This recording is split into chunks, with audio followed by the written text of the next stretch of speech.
Ոչ, իրենք վախ սպառնալիք են տարածում, որպեսզի մեր ընտրողը ընկնի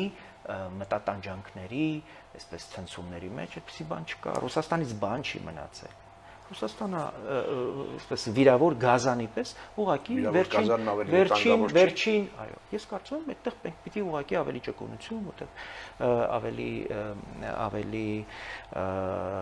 հասունություն եւ խոհեմություն պիտի հանդես բերենք, ցույց տալու, որ մենք պետություն ենք, մենք չենք կարող մեզ չուլանի պես պահել, այն ինչ որ այս մակաբույծների նպատակն է, իրենք պարազիտի պես մեր օրգանիզմը, մեր պետության օրգանիզմը ուղղակի ախտահարելու նպատակ են հետապնդում։ Մենք որպես միակ քաղաքական ուժը, ով ընդդիմափոխություն է ուզում իրականացնել, մեզ հրճակել ենք սանիտար, որպեսզի այս մակաբույծներին մեր օրգանիզմից կարողանանք դուրս բերել, հրավիրելով մեր ժողովրդին քվեով, որպես դեղամիջոց ճիճվահան անել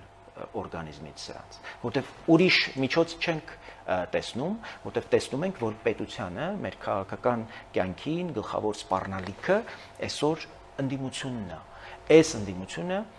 պիտի վերադառնա ժողովրդին։ Ժողովուրդը պիտի իշխանություն վերստանձնի ընդդիմության նկատմամբ։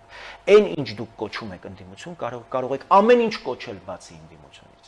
Եվ ժողովրդի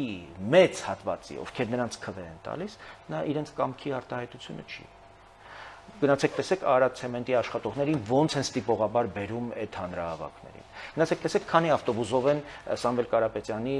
հանրահավաքները լեփլեցուն դառնում։ Ձեռ եք առնում։